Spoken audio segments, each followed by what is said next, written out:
Hello दोस्तों, कैसे हैं आप सब। राम जी की पाठशाला में आपका बहुत बहुत स्वागत है।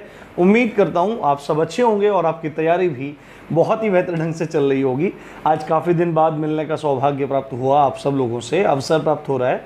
बट चिंता मत करो, सब चीज़ें चल रही हैं। I am planning for you. बहुत सारी चीज़ें बना रहा हूँ, नई नई चीज़ों के साथ आपसे मिल रहा हूँ और डेफिनेटली आप लोगों का सिलेक्शन होगा। चिंता मत कीजिए। एक्ट्स को हम पढ़ रहे हैं मूल विधि में और आज नंबर है पर्यावरण संरक्षण अधिनियम सन 1986 का। इसके बारे में समझेंगे आज अच्छे से। तो चलिए बिना देरी किए शुरू। आप एक बार इसका स्क्रीनशॉट ले लीजिए, फिर मैं आपको एक्सप्लेन करना शुरू करता हूँ। सब चीज़ें अच्छे से देखना है, अच्छे चीज़ों को समझना है। स्क्रीनशॉट आपने ले लिया होगा। सबसे पहले बिना टाइम गवाए आपको पता है राम जी की पाठशाला में क्या होता है, सीधी बात, नो बकवास। ठीक है, तो कोई भी अधिनियम होता है, कोई भी एक्ट होता है, तो उसके बारे में बोला जाता है कि राष्ट्रपति द्वारा हस्ताक्षर कब हुए। मैंने आपको कई बार बता रखा है कि जब भी कोई कानून बनना होता है तो पहले लोकसभा में या राज्यसभा में, दोनों जगह से पारित होता है। पहले क्या होता है, पहले बिल पेश होता है लोकसभा राज्यसभा में, फिर क्रमशः दोनों सदनों से पास हो जाता है और उसके बाद राष्ट्रपति के हस्ताक्षर होने के लिए जाता है। जब राष्ट्रपति इस पर हस्ताक्षर कर देते हैं तो वह पारित हो जाता है और उसको अधिनियमित होना बोलते हैं। क्या बोलते हैं? अधिनियमित होना। तो आपसे पेपर में पूछ सकता है कि पारित होना या अधिनियमित होना, दोनों तरह से पूछा जा सकता है, तो घबराने की जरूरत नहीं है। तो पर्यावरण संरक्षण अधिनियम सन 1986 पारित या अधिनियमित हुआ था। मैं यहाँ पे सही कर देता हूँ, अधिनियमित हुआ था 23 मई 1986 को। और आपको पता है ये फिर प्रवर्तन होता है लगभग एक साल के सॉरी यहाँ पे 86 है, 46 कर दिया है मैंने। तो उसके बाद ये लागू हुआ 19 नवंबर 1986 को। कुछ कानून कुछ जल्दी लागू हो जाते हैं, कुछ बाद में लागू होते हैं, कुछ साल भर बाद लागू होते हैं। कुछ जैसे आईपीसी था, आईपीसी लगभग 1.5 साल के बाद लागू हुआ, तो अपने को ध्यान रखना है। उसके बाद कुल अध्याय एवं धाराएं, कितने अध्याय हैं और कितनी धाराएं हैं, तो कुल 4 अध्याय हैं और 26 धाराएं हैं। ये आपको ध्यान रखना है। कितने अध्याय हैं? 4 अध्याय हैं और 26 धाराएं हैं। साथ में संपूर्ण भारत में लागू हुए। अब तो ज्यादातर कानून जो जम्मू कश्मीर में भी लागू नहीं होते थे, वो जम्मू कश्मीर में लागू होने लगे और ये संपूर्ण भारत पर अधिकतर कानूनों का प्रभाव होने लगा। अब एक बात ये है, आपसे क्वेश्चन पूछा जाएगा कि एकमात्र ऐसा संविधान बताइए जिसमें पर्यावरण संरक्षण की बात की गई है।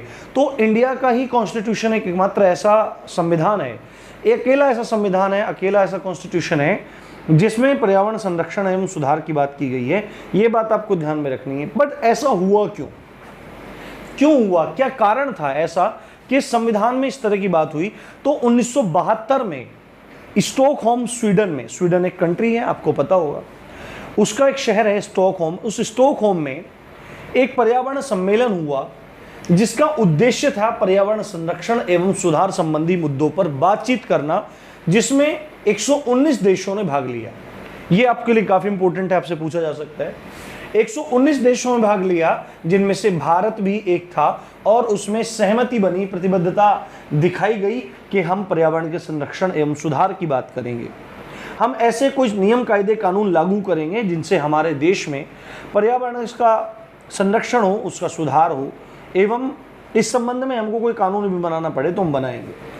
तो इसी चीज को ध्यान में रखते हुए फिर संविधान में जो संशोधन हुआ था, जिसको मिनी कॉन्स्टिट्यूशन बोलते हैं, 42वां संविधान संशोधन सन 1976, उसमें 2 नई चीजें जोड़ी गई। जिसमें पहला आर्टिकल था आर्टिकल 48A यानी 48 क, जो डीपीएसपी के अंतर्गत आता है, यानी कि राज्य के नीति निर्देशक तत्वों के अंतर्गत आता है। इसमें कहा गया कि पर्यावरण संरक्षण करे। कौन करे? राज्य की जिम्मेदारी होगी पर्यावरण संरक्षण की। राज्य का मतलब, जब भी हम कानून में राज्य का मतलब पढ़ेंगे तो देश से इसका मतलब निकालेंगे। तो राज्य की जिम्मेदारी होगी क्या, किस चीज की? कि वह पर्यावरण का संरक्षण करे, उसका सुधार करे और कोई भी फैसला अगर लेना है उसके संबंध में तो वह ले। खाली राज्य की जिम्मेदारी नहीं छोड़ी गई, नागरिकों की भी जिम्मेदारी बनाई गई। संविधान का अनुच्छेद 51A आपको पता है मौलिक कर्तव्यों से संबंधित है, और 51A का 6, जो 6 है, इंग्लिश में आप देख लेना, जो 6 है वो पर्यावरण संरक्षण को कर्तव्य बनाता है। किसका? मौलिक कर्तव्य बनाता है भारत के प्रत्येक नागरिक का। तो ये प्रावधान उसमें किए गए, तो आपको ये चीजें याद रखनी है। उसके बाद इस कानून को लाने का उद्देश्य क्या था, क्यों लाया गया इस कानून को, जो हमारा पर्यावरण संरक्षण अधिनियम है, इसको क्यों लाया गया। पहली बात तो देखो, यहाँ पे हम क्या करके आए थे, 1972 में हम वादा करके आए थे, प्रतिबद्धता दिखा के आए थे कि हम भी कोई नियम कायदा कानून ऐसा बनाएंगे जिससे पर्यावरण का संरक्षण हो, संवर्धन हो एवं सुधार उसका हो सके। तो अंतर्राष्ट्रीय प्रतिबद्धता को मतलब निभाने के लिए, अंतर्राष्ट्रीय प्रतिबद्धता जो हमने बात कही उसको निभाने के लिए, उसको पूरा करने के लिए हमने ये कानून लेके आए, पर्यावरण संरक्षण। दूसरी बात है, इस पर कानून भी बनाना था, इस मुद्दे पर पर्यावरण संरक्षण सुधार संबंधित इस पर कानून भी बनाना था, तो उस लिए हम उसको लेके आए। दूसरा पॉइंट है, मानवों, जीवों, वनस्पतियों और संबंध में और पर्यावरण की जो संपत्तियां हैं उनको परिसंकट से बचाने के लिए, परिसंकट का मतलब सीधे सीधे यहाँ पे डेंजर है, जो भी खतरा है पर्यावरण में, खाली पर्यावरण को नहीं, पर्यावरण में मानव भी तो आते हैं। अभी पता लगेगा पर्यावरण किसको कहते हैं, ठीक है। हम सामान्यतः पर्यावरण की परिभाषा क्या पढ़ते हैं, परिजमा आवरण, यानी कि हमारे चारों तरफ जो भी कोई आवरण है उसको पर्यावरण कहा जाता है, पर यहाँ पर थोड़ी परिभाषा हमको देखने को अलग मिलेगी। तो मानवों की, जीवों की, वनस्पतियों की और पर्यावरण की संपत्तियों को परिसंकट से बचाने के लिए इस कानून को लेके आए। साथ में पर्यावरण के संरक्षण एवं सुधार को बनाए, पर्यावरण के संरक्षण को करने के लिए, उसमें सुधार करने के लिए हम इस कानून को लेके आए। उसके बाद दी मोस्ट इंपोर्टेंट, आपसे पूछा जाएगा छत्रधारी कानून किसको बोला जाता है, किसको। छत्रधारी कानून मतलब छत्र को धारण करने वाला। अब ऐसा कौन सा कानून हो गया जो छत्र को धारण करता है। छत्र क्या होता है, आपने देखा होगा, ऐसे एक बहुत वो होती है, मतलब एक पता होगा, राजा महाराजा लोग चलते थे छत्र में, ऐसे यहाँ नीचे ऐसे निकला रहता है और ये सजा रहता है काफ़ी, और राजा लोग जो होते थे वो इसके नीचे चलते थे छत्र। आपने देखा भी होगा, मंदिरों में भी छत्र रहता है, वहाँ डंडन रहता है, वहाँ ऊपर ऐसे लगी रहती है।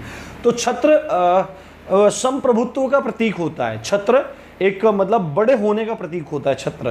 तो छत्रधारी कानून किसको कहा जाता है, पर्यावरण संरक्षण अधिनियम को छत्रधारी कानून बोला जाता है। यानी कि ये कुछ कानूनों से बड़ा है, ये सब कानूनों से बड़ा है। हाँ बिल्कुल सही बात है, ये कानूनों से बड़ा है, पर कौन से कानूनों से बड़ा है। जब हम ये करके आए, इधर ये स्टॉकहोम में समझौता करके आए, तो उसके बाद केंद्र और राज्यों ने बहुत सारे कानून निकाले। जल प्रदूषण से संबंधित कानून आए, वायु प्रदूषण से संबंधित कानून आए, पर हमको किसी एक ऐसे कानून की जरूरत थी जो इन सब के पापा बन के बैठ जाए, जो इनका सबसे ऊपर बन के बैठ जाए, जो इन सब का समन्वय कर ले, जो इन सबको अपने अंदर समा ले। ऐसा कोई कानून चाहिए था। तो हमने article 253 of the Indian constitution का यूज करते हुए 1986 में इस अधिनियम को पारित किया, बनाया, पास किया, और इस अधिनियम में जल प्रदूषण, वायु प्रदूषण, इन सब के संबंध, इन सब के प्रावधानों को समन्वित किया। और क्योंकि समन्वय हो गया इसलिए इन कानूनों से ऊपर उठ गया, इसलिए क्या कहलाया, छत्रधारी कानून ये कहलाया। आपको बात समझ में आ गई होगी। उसके बाद पहली धारा हमेशा बात करती है कब लागू हुआ, कहां तक विस्तार है, क्या नाम है, ये सब बातें इसमें होती हैं। दूसरी धाराएं परिभाषाओं को बात करती है। सारी परिभाषा हमको नहीं देखनी है आज, क्योंकि समय थोड़ा लेट हो रहा है, बहुत ज़्यादा व्यस्तता चल रही है।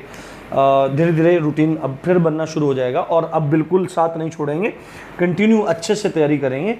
और मूल विधि का आपका सिलेबस ऑलमोस्ट कंप्लीट है। अभी कुछ एक्ट्स ऐसे पढ़ाऊंगा, उसके बाद जो कुछ एक्ट्स हैं जो पूरे नहीं पढ़ाने हैं उनकी बाई क्वेश्चन प्रैक्टिस करवाऊंगा, ठीक है।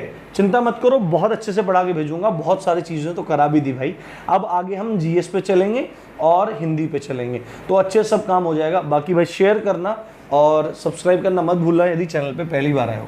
तो अब बात करते हैं सेक्शन 2 की। सेक्शन 2 बात करता है परिभाषाओं के बारे में, डेफिनेशंस के बारे में बात करता है। तो सबसे पहली जो डेफिनेशन आती है, जब हम बात ही कर रहे हैं पर्यावरण संरक्षण अधिनियम की, तो पर्यावरण की परिभाषा भी होनी चाहिए। पर्यावरण शब्द को परिभाषित किया जाना आवश्यक है। यहां पर क्या होगा, सेक्शन 2A बोल रहा है पर्यावरण क्या है, तो क्या चीज है पर्यावरण, क्या है, जल, वायु, जल मतलब वाटर, वायु मतलब एयर, भूमि मतलब सॉइल, मानवीय प्राणी मतलब ह्यूमंस, जीवित प्राणी यानी लिविंग ऑर्गेनिज्म, पौधे यानी कि प्लांट, सूक्ष्म जीव यानी कि माइक्रो ऑर्गेनिज्म्स, और साथ में संपत्ति, यानी कि जल के, वायु के, भूमि के, मानवों के, जीवित प्राणियों के, पौधों के, सूक्ष्म जीवों के एवं अन्य जो भी घटक हैं उनके बीच में जो संबंध है उसको पर्यावरण कह रहा है आर्टिकल 2A। बात समझ में आ गई होगी। जल के, वायु के, भूमि के, मानवों के, जीवित प्राणियों के, पौधों के, सूक्ष्म जीवों के मध्य जो अंतर संबंध है जिससे वो आपस में जुड़े हुए हैं उस संबंध का नाम है पर्यावरण। ये बात सेक्शन 2A यहां पर बोल रहा है।